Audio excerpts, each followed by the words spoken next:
Olá, estamos iniciando o programa Ponto de Encontro, que hoje fala do perigo da exposição que esse novo mundo de interatividade pode oferecer e das possibilidades na busca por um trabalho. Agora, vamos acompanhar alguns dados do cenário virtual. Um estudo da Serasa Experian mostra que o Facebook foi acessado por 63% dos usuários das redes sociais em dezembro de 2012, um crescimento de 32 pontos percentuais em relação ao mesmo mês do ano anterior. Na segunda colocação ficou o canal de vídeos YouTube, com 18% da preferência dos usuários. E para o tema de hoje temos dois convidados no estúdio.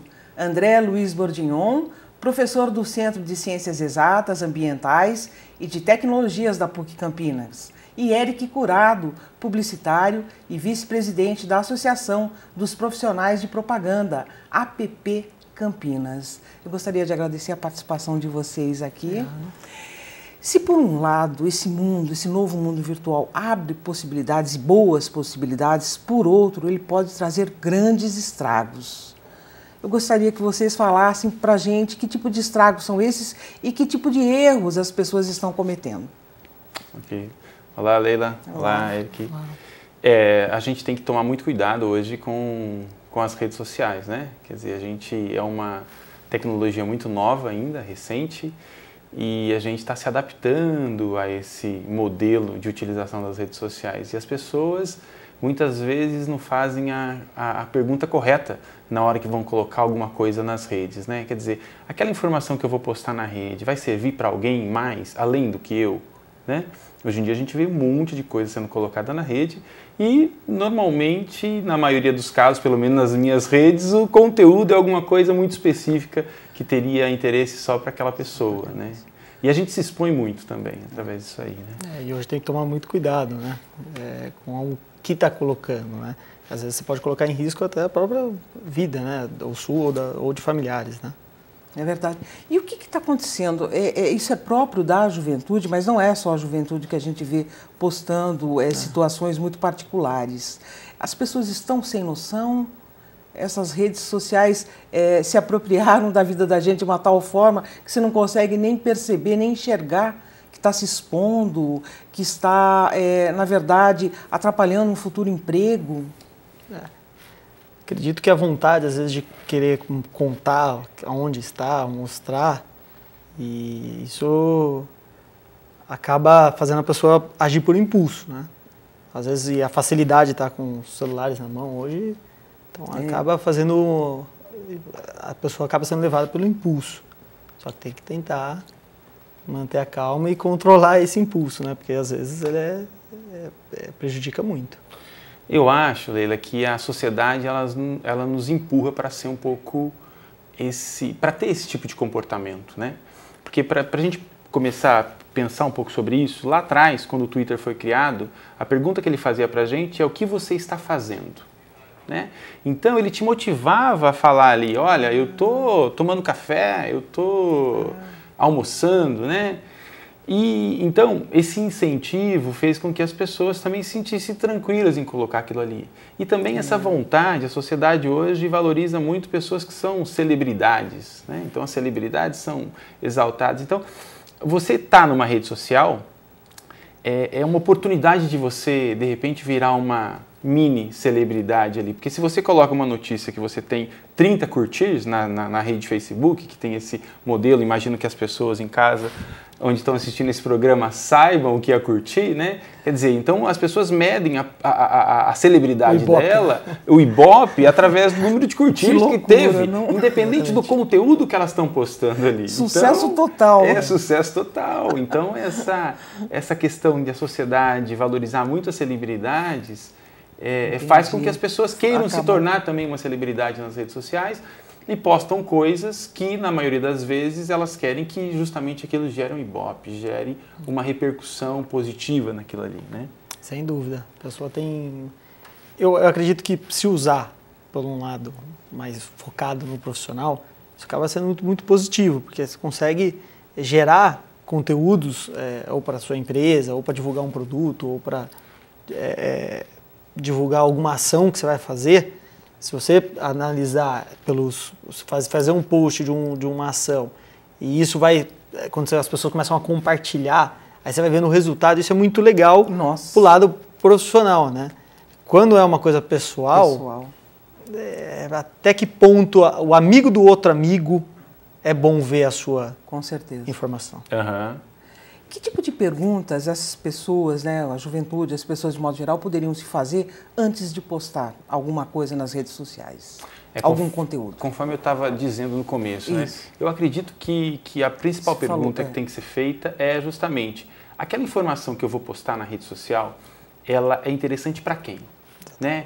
Tem um interesse comum para a sociedade ou para um grupo de pessoas? Por exemplo, se eu vou postar foto de um filho meu, do meu filho, por exemplo, qual que é o interesse que as pessoas têm no meu filho? É um círculo de amigos que eventualmente eu quero compartilhar o meu filho? Ou são todos os meus conhecidos? Hoje em dia tem pessoas com 5 mil, acho que 5 mil é o máximo ainda de amigos que você pode ter no Facebook.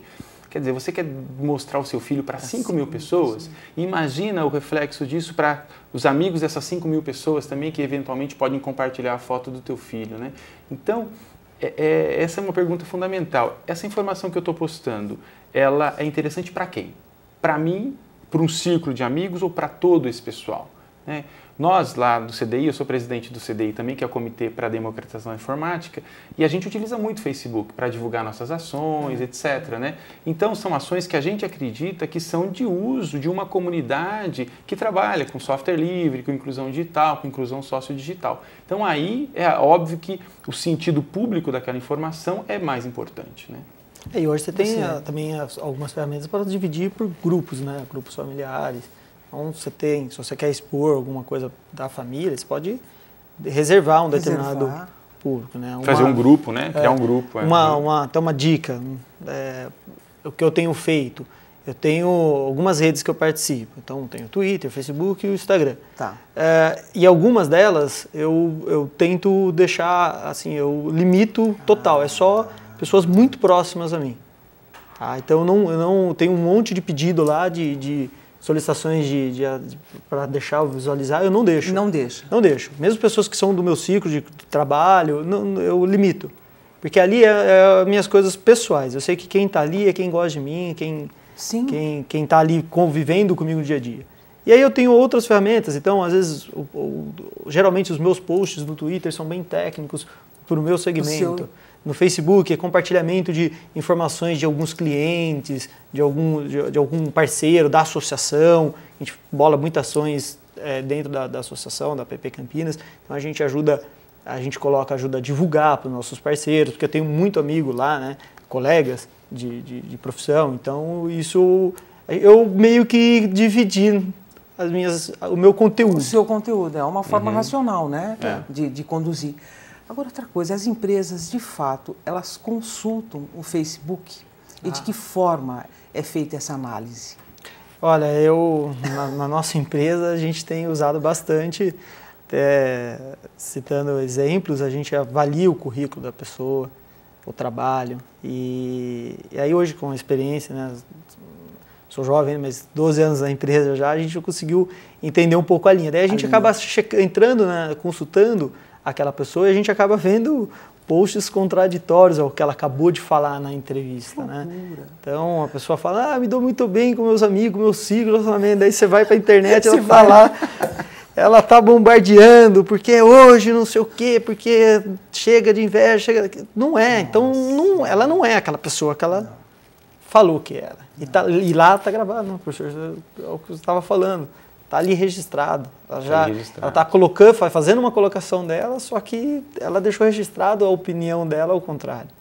Então isso é... Por que ela fez isso? Ela queria atingir alguém? Com certeza. Com certeza. Então ela está ali cutucando, né? Então ali é a ferramenta dela de colocar a boca no trombone. Mas como que vocês avaliam essa nova situação que a gente está vivendo? De forma positiva, poder hoje consultar um Facebook? Então eu acho que a gente tem que... é um advento novo, né? É uma tecnologia nova, a gente não sabe direito a lidar com ela ainda, né? eu assumo a seguinte posição: se você está indo para uma rede social, você está se tornando uma pessoa pública. E as pessoas, na verdade, elas estão querendo ser públicas, estão querendo ser celebridades e tal, né? Então, se você vai para uma rede social, não adianta achar que você vai restringir algumas coisas que você vai postar publicamente, por exemplo, que isso não vai acontecer, né? Então, você tem que assumir os riscos de estar indo para uma rede social. E esses riscos são: qualquer pessoa vai poder ver aquele conteúdo que você está postando, inclusive um futuro chefe teu daqui a 10, 15 anos, né? Pois é. Então, o que você coloca na internet, você eternaliza aquilo ali. Então, você tem que tomar muito cuidado. Só para finalizar essa parte, mas nós temos que tomar muito cuidado também, que a gente está num ambiente... A maioria dessas pessoas, nós estamos num ambiente acadêmico e também, às vezes, os universitários, eles estão muito livres, né? Então eu vou postando qualquer coisa lá e não tomo devidos cuidados para a questão profissional. Por outro lado também, se a gente cercear muito a liberdade, você inibe a criatividade das pessoas. E eventualmente grandes ideias poderiam surgir, mas por essa nossa sociedade quadrada, muito preconceituosa ainda, reacionária, a gente inibe essa liberdade e faz com que, eventualmente, grandes ideias e a criatividade seja cerceada, né? Entendi. E hoje a ideia é em tempo real, né? Em tempo real. Em tempo real. Então, você teve a ideia, a pessoa postou, já está ali para todo o grupo dela, né? Então, eu acredito que tem que ter o bom senso. Bom senso, né? Tem que parar e pensar na carreira, né? Porque a carreira profissional é muito importante, né? Para o futuro da pessoa, do futuro do jovem, do universitário, né? Então, ele tem que estar... Porque hoje, exemplo, dentro da associação a gente tem os amigos, os empresários também são donos de agências que têm trocado essa ideia com a gente, que também estão avaliando. Então, fica a dica de tomar cuidado aí para postar as informações. Tá certo. Eu vou aproveitar essa deixa de vocês para a gente conferir a partir de agora. É uma reportagem da Du Paulino que mostra a experiência de marketing digital de um aluno da Faculdade de Publicidade e Propaganda. Vamos conferir?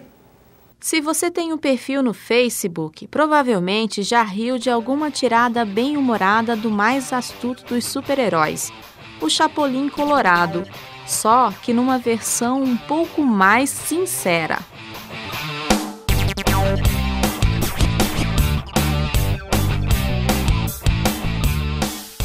Chapolin Sincero é um personagem fictício criado pelo estudante de Publicidade e Propaganda da PUC Campinas, Renan Schwartz. A ideia dele era simples e objetiva: criar um perfil que se tornasse popular na internet e, assim, ter algo para destacar em seu currículo na hora de buscar o primeiro emprego. Eu acredito que na minha área, que é publicidade, é importante você ter algum case, alguma coisa importante, alguma coisa legal que você já tenha feito para mostrar para as empresas, né, para chamar atenção. E eu sempre achei que na internet dá para você conseguir chamar essa atenção. Então foi com essa página que eu consegui meu emprego atual, né? Depois de um mês de página, eu fui contratado. E daí eu estou trabalhando nessa área de marketing digital, mídia social. Para este professor da Faculdade de Publicidade e Propaganda da PUC Campinas, que é especialista em marketing digital, o Renan acertou em cheio. De acordo com ele, conseguir destaque na internet por meio das mídias sociais é o melhor cartão de visitas que alguém que trabalhe com comunicação poderia ter. Então, se você tem um case natural seu, que você criou, colocou e teve sucesso, é uma história, um ponto no seu currículo muito maior do que muito curso que você possa fazer, muita trajetória em empresas, porque você criou algo, colocou e aquilo deu resultado. Embora tenha alcançado seu objetivo inicial, Renan continua cuidando do perfil do Chapolin Sincero com as tiradas bem-humoradas. A inspiração, ele diz que vem das situações mais corriqueiras do dia a dia. É aquela coisa que todo mundo passa todos os dias, só que ninguém vê de uma forma engraçada, digamos assim. Então tem muitas imagens que eu coloco que são realmente fatos do dia a dia. E as pessoas acabam se identificando muito com isso, e eu acho que isso é um dos segredos do Chapolin tá dando certo. Foram necessários apenas 4 meses e meio para que o perfil do Chapolin Sincero atingisse a marca de 1 milhão de curtidas. É como se toda a população de Campinas quisesse ao menos ler as frases engraçadas que o Renan posta diariamente. E o que era para ser apenas um case de um futuro profissional tentando entrar no mercado de trabalho, acabou se transformando em mais uma fonte de renda. Quando você chama a atenção de grandes marcas, acaba tendo um retorno legal, um retorno financeiro bom. Tem outras formas de ganhar dinheiro na internet, que é fazendo um blog e fazendo essa linkagem do blog na página mesmo. Isso leva esse público da página para o blog e lá no blog você acaba monetizando, então acaba tendo um retorno legal.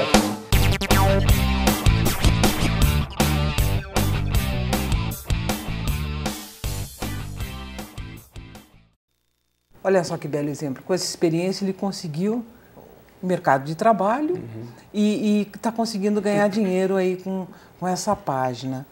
Que outras orientações, que tipo de exercício esse jovem pode fazer nas redes sociais para conseguir um emprego, um estágio? O Renan tem uma cabeça muito boa, porque ele está criando outras habilidades, ele está fazendo a própria redação dos posts dele. Então ele está adquirindo outras habilidades que no curso de publicidade e propaganda também ajuda a desenvolver. Mas ele está separando conteúdo, imagem, ele mesmo faz o texto, a redação dele. Então isso tudo está fazendo a formação profissional dele vai ser muito boa, porque ele vai ter uma abertura muito legal, né? Pelo que dá para perceber, ele tem as ideias. Ele consegue pegar o dia a dia, o que está acontecendo, e transformar isso em redação e imagem. E dá até para perceber que ele não está muito preocupado com a qualidade da imagem em si. O grande questão aí são as colocações que ele faz, né? É o texto, né? É o texto, é a boa redação. É a brincadeira. E é a boa sacada. Que é o... É pena que ele já está empregado, senão Só que não é tão fácil, né? A pessoa chegar a essa situação. Eu acho que a gente tem uma... A nossa criatividade ela é tolhida desde que a gente é criança, né? Tanto é que pesquisas demonstram que crianças até 5 anos são mais criativas do que depois dessa idade, né?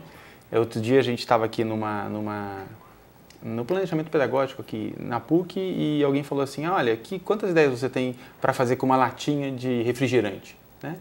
E daí ele falou assim, olha, somente 5% tem mais de 10 ideias em 1 minuto, né? Então a gente é tolhido na nossa criatividade desde que a gente é pequeno.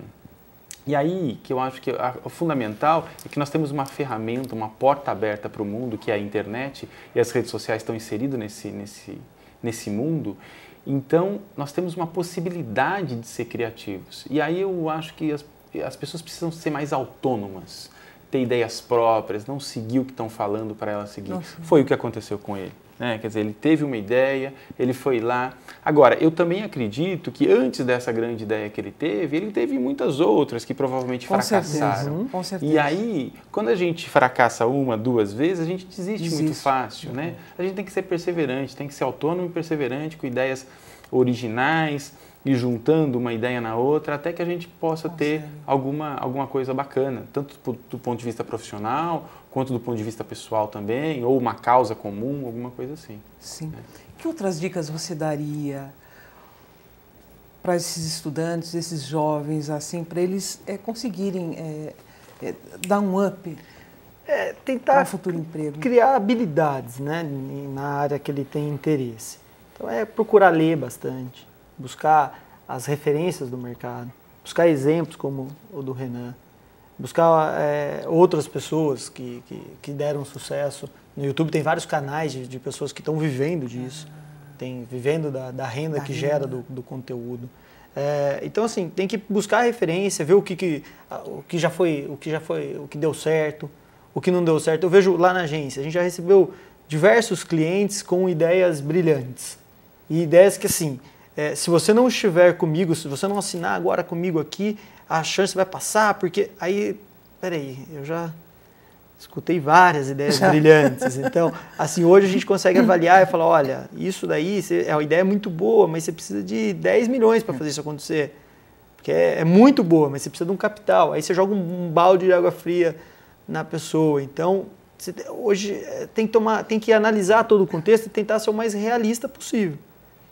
Se você tem uma ideia brilhante, onde envolve uma programação, o custo de programação é muito caro.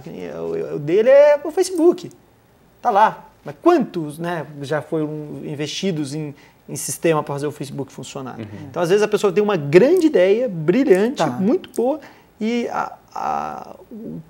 por trás dela é muito complicado de se fazer. Então, ela tem que estudar as possibilidades. Se existe um outro mecanismo de tentar usar uma ferramenta como essa para depois vir um investidor com capital e falar, olha, a sua ideia é boa, eu vou entrar nela agora. Pode assina, que é o que aconteceu com o Facebook. O cara teve a grande ideia e veio o capital e fez a coisa acontecer. Então, até analisar o todo. Né? Entendi. Analisar o todo. O que esses jovens que estão buscando por um emprego não devem fazer, na verdade? Além de algumas colocações que a gente já fez. Porque eu estou me baseando num comentário que você me fez, que o jovem chega com um currículo ou com um material dizendo que a propriedade intelectual é dele, quando na verdade não é o todo dele. Né? Me explica um pouco. No nosso mercado de publicidade, nas agências, você tem envolvimento numa ação de pelo menos 5 a 10 profissionais. Você tem redator, você tem revisor, você tem jornalista, você tem o diretor de atendimento, você tem o cliente que participa com... eu vejo que nada é feito sozinho. O cliente entende do negócio dele, o cliente vivencia o negócio dele há 30 anos, ele sabe os pontos que já acertou, o que errou. Então ele tem uma participação fundamental. Então você tem todo o contexto, a pessoa que planejou a mídia, aonde vai ser veiculado, o porquê, tal horário. Então você tem todo um estudo por trás. Aí a pessoa vem e apresenta com aquela campanha dele. Olha, eu idealizei isso, tal. Então, às vezes, assim, ele pode ter dado o start da questão. Só que todo o restante do grupo fez a composição para ela ser vitoriosa. Então, teve a pessoa que tratou as fotos, teve a pessoa o fotógrafo, teve N profissionais envolvidos. Então, às vezes, a pessoa faz a colocação, eu acho isso muito injusto no nosso mercado, porque, às vezes, a pessoa divulga como sendo propriedade dela e acaba até às vezes chateando. Na nossa agência, eu falei para os profissionais, eu não tenho problema nenhum em você divulgar que você esteve envolvido, mas coloca o nome do companheiro. Pois é. Então hoje os colaboradores nossos dentro da agência têm colocado o portfólio deles, têm colocado redação tal, atendimento tal. Tem hora que eu puxo até meu nome lá, aparece lá que eu estou no blog de não sei quem lá. Legal, mas todo mundo participou do contexto. Então, eu acho que ser solidário e ser verdadeiro mostra, porque porque a pessoa posta um monte de coisa, aí chega na hora H, faz um teste, ela não consegue desenvolver isso, fica chato. Nossa. O profissional que contratou, já aconteceu isso comigo, me senti decepcionado. Nossa, mas cadê aquela pessoa brilhante? E a pessoa mesmo. Eu acho importante a gente citar aqui também, Leila, e a rede social que trata do aspecto profissional. É óbvio que todas as redes são consultadas quando alguém vai recrutar alguém, né? Isso é inevitável, não tem mais gente, não tem controle sobre isso. Mas o LinkedIn é uma rede social explícita para os profissionais, né? Então, é uma rede mais séria, entre aspas, a gente pode chamar assim, onde você mantém o seu currículo atualizado e você faz o networking que o pessoal fala tanto hoje, né? Você se relaciona com pessoas do seu métier, da sua área específica, posta notícias lá, eventualmente avalia oportunidades, eventualmente se oferece para oportunidades também, né? Então é importante os universitários, eu creio, manter o LinkedIn, criar uma página no LinkedIn, manter atualizado, fez um curso, vai lá e coloca, adquiriu uma habilidade nova, vai lá e coloca, que eu creio que também é fundamental, porque os recrutadores também estão indo por esse caminho, consultando bastante o LinkedIn hoje em dia e vendo quais são as suas habilidades. E é uma rede específica para esse lado também, né, que você não vai ficar compartilhando coisas da sua vida pessoal ali também, porque é uma rede profissional. Quem dera a gente pudesse ter essa separação, né? Quer dizer, uma rede pessoal para eu fazer brincadeiras e tal, e o LinkedIn do profissional. Mas o mundo real não é assim. O mundo real as pessoas vão consultar justamente onde você é mais vulnerável para ver se realmente aquilo que você está falando realmente condiz condiz com aquilo que está escrito lá, né? Com certeza. Então, e aquilo que você pergunta, as pessoas têm que se preocupar com o que vão colocar lá e justamente perguntar para si própria se aquilo pode comprometê-la eventualmente daqui a alguns anos ou no futuro, ou mesmo momentaneamente. Lá. Acabou de ser condenada a Mayara Petruccio, que na última campanha presidencial, a hora que saiu o resultado do segundo turno, que a presidenta Dilma Rousseff ganhou, ela colocou lá, povo nordestino, que foi o responsável, segundo ela, né, pela eleição da Dilma. Ela falou, esse povo nordestino não é gente, né? Essa menina acabou de ser condenada, ela teve que apagar a conta dela no Twitter, ela perdeu o emprego dela onde ela estava. Então, a gente não pode sair colocando qualquer coisa lá, que aquilo lá pode comprometer aquilo, ou já na hora, ou no futuro. A gente tem que tomar muito cuidado com isso. Existem até alguns aplicativos que estão surgindo agora para celular, que falam o seguinte, olha, você me bloqueia, você me autobloqueia, né? Porque eu estou indo para uma festa, eu já me autobloqueio ali para eu não cometer o equívoco, eventualmente, de publicar uma foto que eu não deveria. Com certeza. Então nós estamos chegando nesse nível. Nesse nível, se autobloqueando. Se autobloqueando. Puxando a rédea. Puxando a rédea. Para a gente poder já encerrar o programa, qual a aposta de vocês para este ano aqui em relação às redes sociais? O Facebook continua sendo preferência dos brasileiros? De forma rápida, eu gostaria que a gente encerrasse com essa. Eu acredito que sim, ainda tem outras redes surgindo, tem pessoas descobrindo outras formas de fazer a rede social também. Muitas empresas estão participando ativamente e trazendo resultados efetivos. Então, eu acredito que esse ano ainda vai ter um crescimento mais, na minha opinião, empresarial. E também está chegando em algumas regiões ainda o acesso, né? Às vezes tem muita gente também entrando agora, tendo conhecimento da rede agora. Então, eu acredito que 2013 ainda tem muito ainda das redes sociais aí. Muito ainda.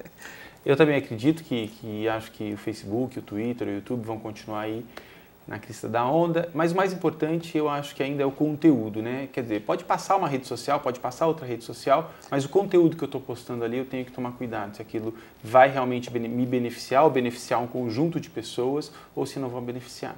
E uma dica para quem quiser pesquisar mais a fundo isso aí, o Comitê Gestor da Internet no Brasil produziu uma cartilha de segurança na internet. E tem um capítulo específico lá de redes sociais. Então é interessante as pessoas entrarem lá. É um fascículo fascinante, assim, porque ele é facinho de ler, são 8 páginas em letras grandes e tal. Então procura lá em algum buscador, Comitê Gestor da Internet, entra lá e você vai ter acesso a um documento fácil de ler, com alguns cuidados básicos que você deve tomar para se proteger na internet ou nas redes sociais. Na verdade, é usar de forma mais consciente. Né? Exatamente. Isso que é verdade.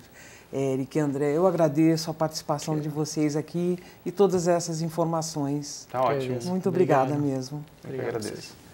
E a gente vai ficando por aqui. Até o nosso próximo encontro. Até lá!